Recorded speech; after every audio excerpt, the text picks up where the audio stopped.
Give me 10 years, and when I come back, I will marry you. That was her last promise. 6 years later, she returned to her former lover and lived in another happy marriage. It was not until I revealed the truth that she discovered. That year, my girlfriend suddenly went bankrupt, but she didn't tell anyone. She secretly bought the plane ticket and went abroad with her partner's husband and daughter. Before she turned off her phone, she called me one last time. Her tone was low, as if she had made up her mind. Ryan's wife died because of me. I can't just leave them alone. Give me 10 years, and when I come back, I'll marry you. I remember that at that time, my heart felt like a piece was torn apart, and all I had to wait for was the promise of 10 years. Time flies. 6 years have passed. Jessica finally made a comeback. She is like a bright star, shining in this world again. But I'm still living in that unhealed pain, still trying my best to pay off the debts I once left. In order to save 2 years of bus fare, I walked for an hour with my daughter on my back. Sweating profusely, I finally saw her standing next to the bus, with her husband and her daughter in her arms. The sun shone on her face, and at that moment, her happiness almost hurt my eyes. Under the car window, my daughter showed a longing look in her eyes and asked me through the window, "Dad, aren't you going to look for Mom?" My heart sank suddenly. I turned around without saying anything and slowly walked back the way I came.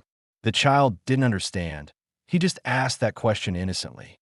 But I knew that the person who was once the most important person in my life had become someone else's wife, someone else's mother. Dad made a mistake. I said to my daughter, "That person is not your mother."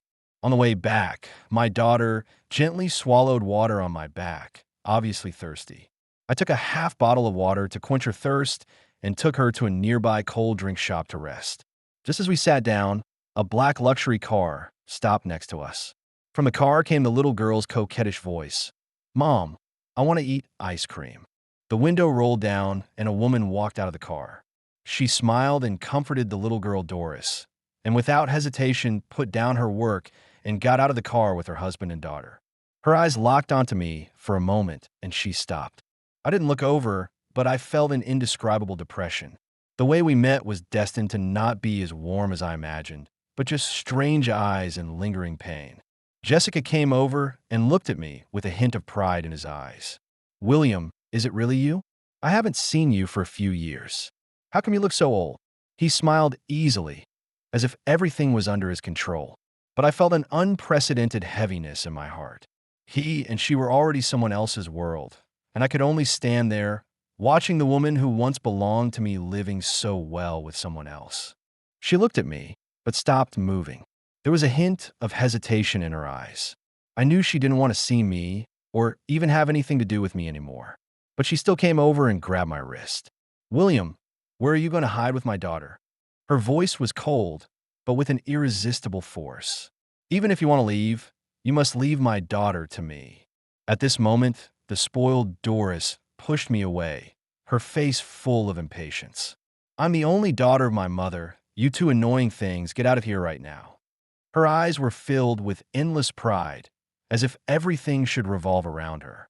I couldn't help but get angry, and everything in front of me made me lose control. Angela saw me being bullied and immediately rushed over. Doris obviously didn't know how to fight back, so she just cried and ran back to her mother's arms. Jessica watched all this. Her expression was indifferent, but I could feel her anger gradually rising. Suddenly, Jessica's hand came over and landed on my daughter's face without hesitation. "Angela's been spoiled by you too much," she said coldly. "Who knows if she will get into trouble in the future?" I was stunned, unable to understand her indifference. My daughter has never been strong since she was young, and she has always silently endured the malice from outside. Jessica, on the other hand, has a husband and a daughter, and seems to turn a blind eye to the pain of mother and daughter.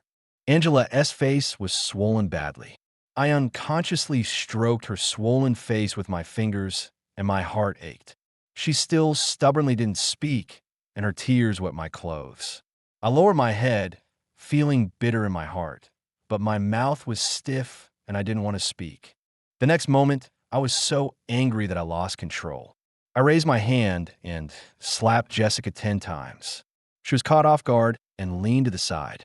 Her eyes were filled with shock and anger, but she did not fight back. She just looked at me coldly and let my hand continue to fall on her face.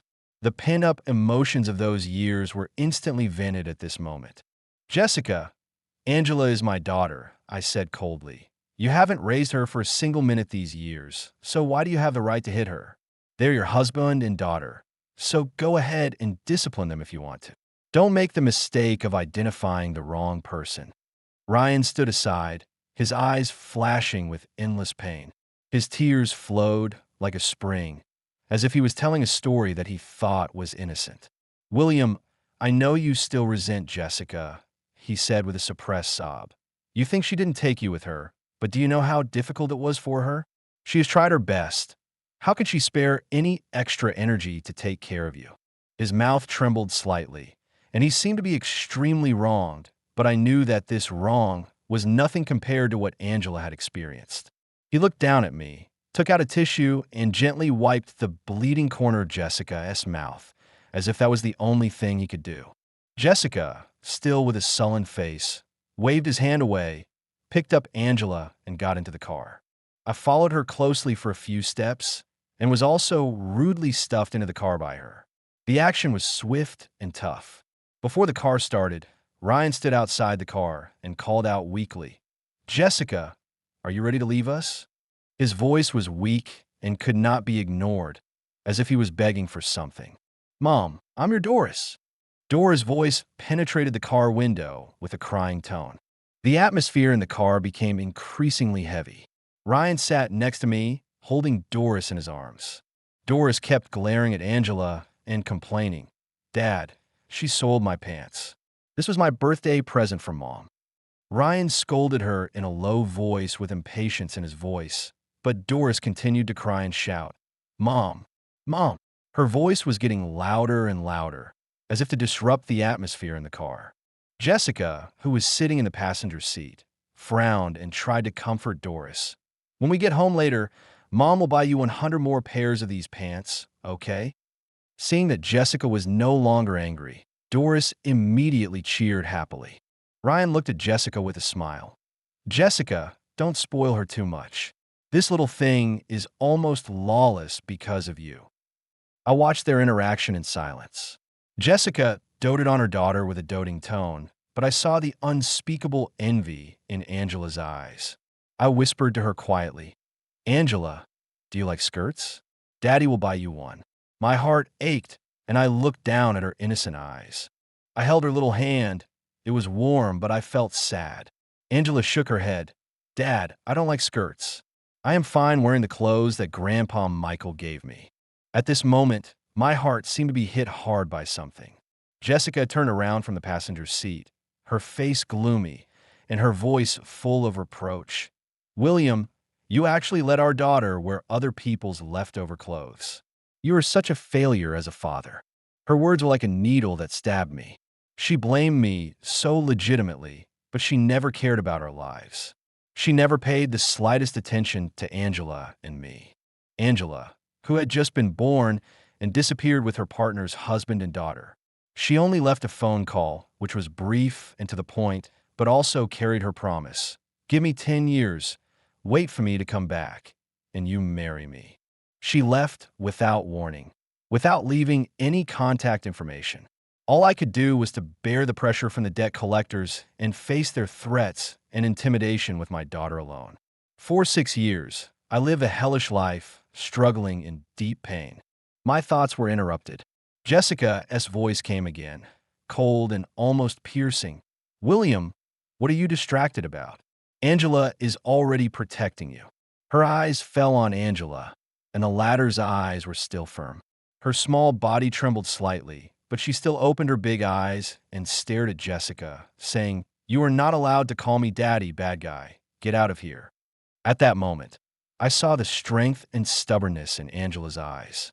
Jessica saw Angela's swollen face, and a trace of guilt flashed in her eyes, but it was quickly covered up by her indifference. She lowered her voice and said, "Angela, I'm Mom. Mom is back."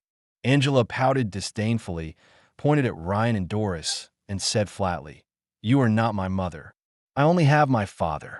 She turned her head to look at me, with a tenacious light in her eyes. Dad said that Mom loves me very much, but you hit me. You're not my mother. This sentence was like a knife that pierced my heart. For 6 years, Angela had always placed Jessica's photo next to her pillow. Even in the most difficult times, Angela never forgot her. But now, the mother she had always hoped for had a loving daughter by her side. Who could understand how disappointed and sad Angela was? Jessica's face suddenly changed. She wanted to explain, but she opened her mouth but could not say anything. Her eyes were red and tears were rolling in her eyes, but she could not say a word. Seeing her pain, I couldn't help but sneer, and the nausea in my heart made me retch. Jessica, once the woman I loved deeply, now stood before me as another man's wife and mother. Her pain and regret had nothing to do with me. From now on, Angela is only my daughter.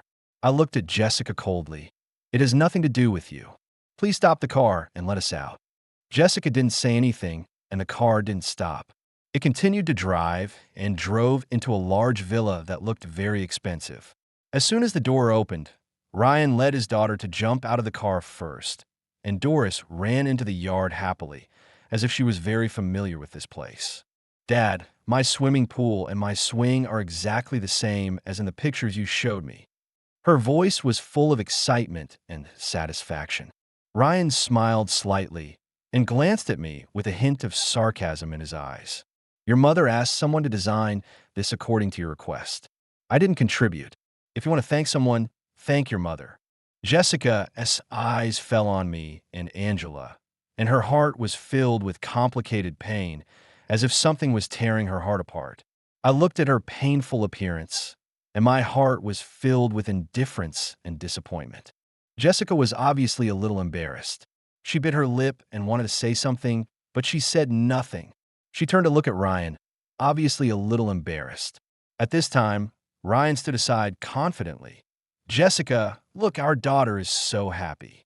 It's worth your staying up late to prepare a surprise for her. It's really great. Jessica stood there, her eyes flashing with complex emotions, seemingly helpless. She sighed softly, and the regret and pain in her expression became more obvious in an instant. I just watched coldly, having made a decision in my heart. Looking at all this, I realized that Angela and I could never go back to the past. I turned to her and said coldly, Jessica, I have seen your happy life, and your world no longer belongs to me. Please let us go back and stop bothering us. Jessica's eyes flashed with surprise, and her voice was filled with disbelief. Do you hate me so much? I really had no other choice back then. If it was possible, how could I have left you and Angela behind? I smiled coldly, my eyes as cold as ice. You had many choices, but you chose yourself. I have been holding on for all these years, and in return, I have gained everything you have now. I am tired of this unequal waiting. Angela, and I no longer need you. Got out of the car with Angela and prepared to leave. Jessica was not giving up and grabbed my wrist again. This time she was very strong, as if she wanted to crush my bones. William, I know you hate me, but I can't let you do whatever you want in front of me.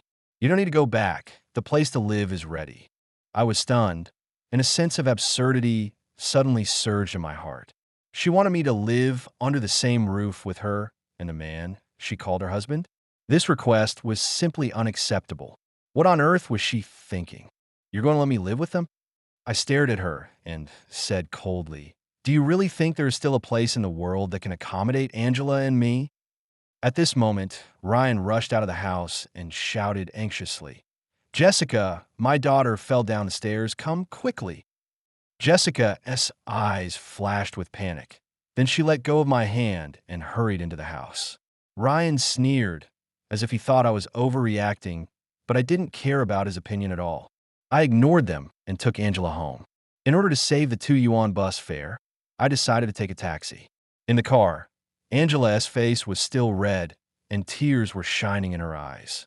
She approached me cautiously and whispered, Dad, Angela is not tired. Don't waste money. I felt so sad that I couldn't help but wipe away my tears. Angela's thoughtfulness made me feel extremely distressed. I had treated her too badly over the years. Even the fare of more than 10 yuan was a luxury in her eyes. We will have money in the future.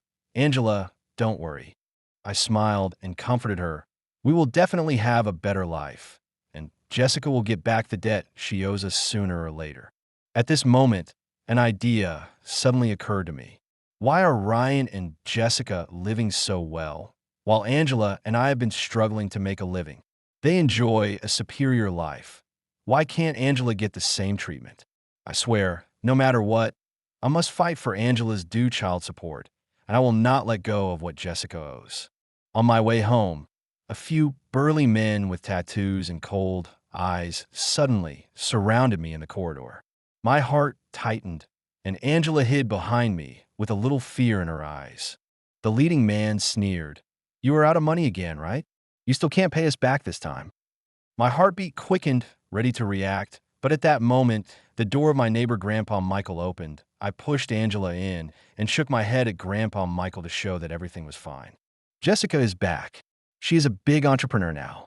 She will return the remaining money to you," I said. The leading man glanced at me with disdain in his eyes and laughed contemptuously with mockery. "Are you kidding? If she comes back, won't she take you and your daughter back?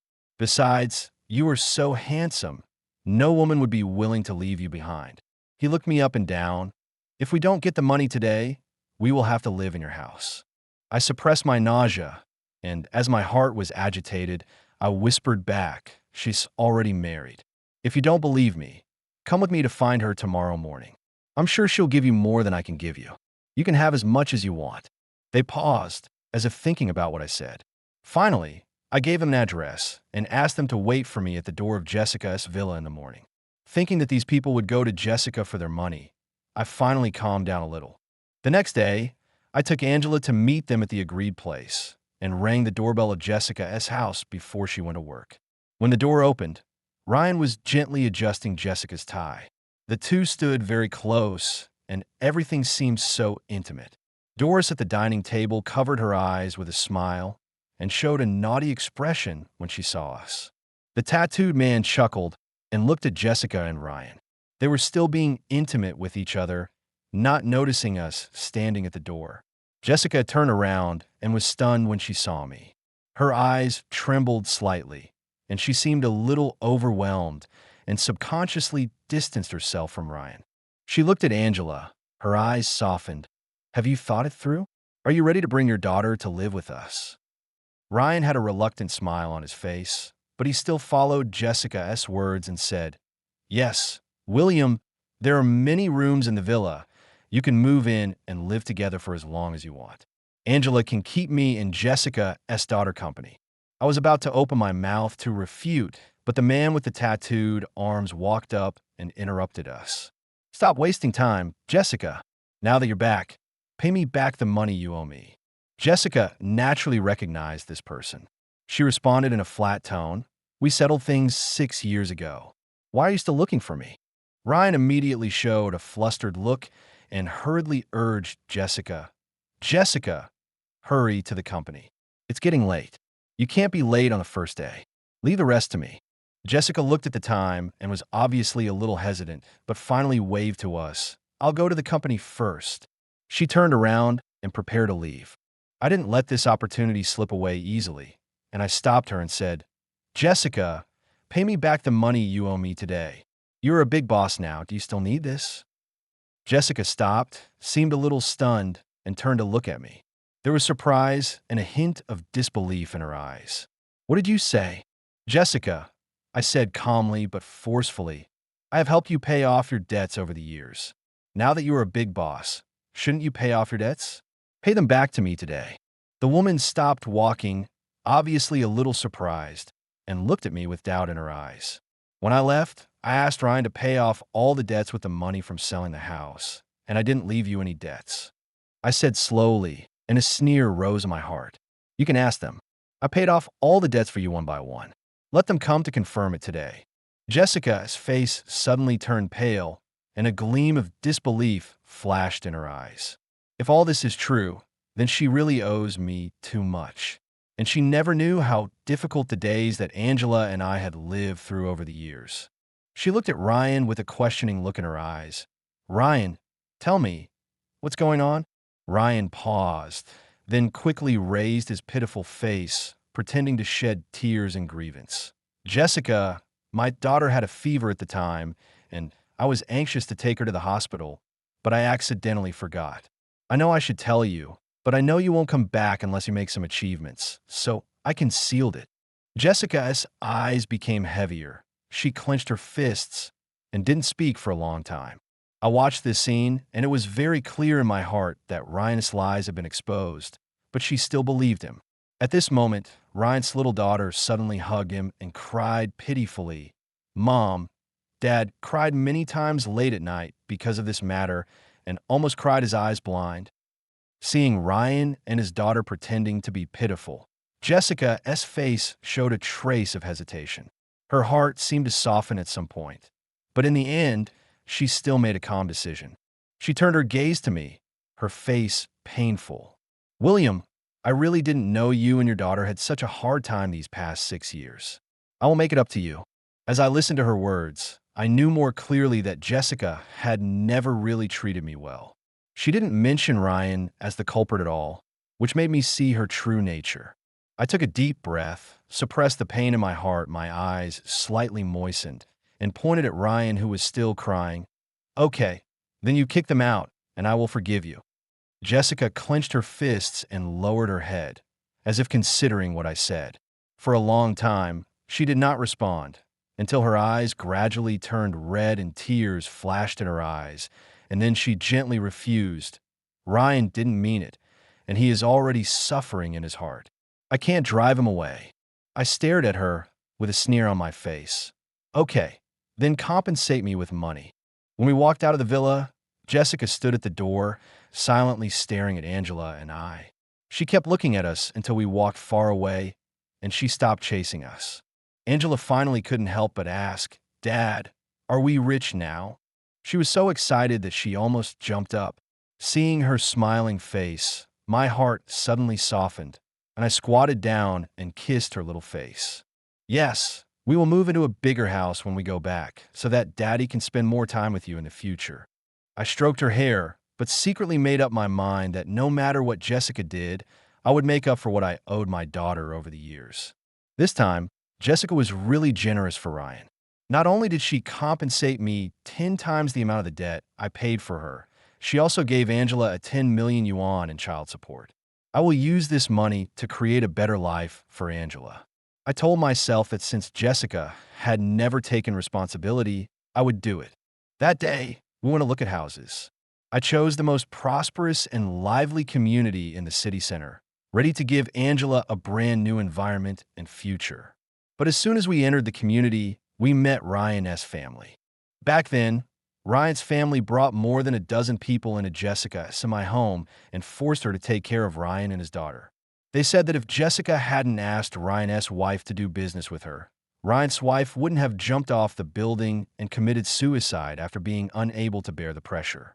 At that moment, Jessica also signed an oath to save face, promising that she would never let Ryan and his daughter down.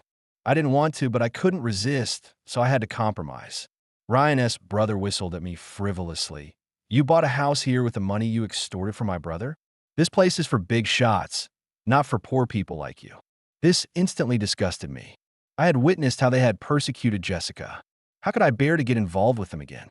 I was about to turn around and leave with Angela, but I didn't expect Ryan's mother to stand in front of me, blocking my way. She said sarcastically, "Shouldn't you thank us? If Ryan hadn't used that money to buy a house for his brother, would the money you got today be 10 times as much?" I was stunned for a moment, and my heart sank as if I understood the hidden truth. So, Ryan deliberately didn't use the money to pay off his debts. I felt a chill in my heart. Ryan's mother smiled proudly. "Do you think my son is so stupid? I will pay you back the money, let you live a good life, and then let you continue your relationship with my rich daughter-in-law." I felt a sharp pain in my heart, and looking at her smug expression, I felt chilled. After Ryan's mother finished speaking, she spit at me and turned away. After they walked away, I walked aside and said to a young boy who was watching, "Hello, can you send me a copy of the video you just recorded?"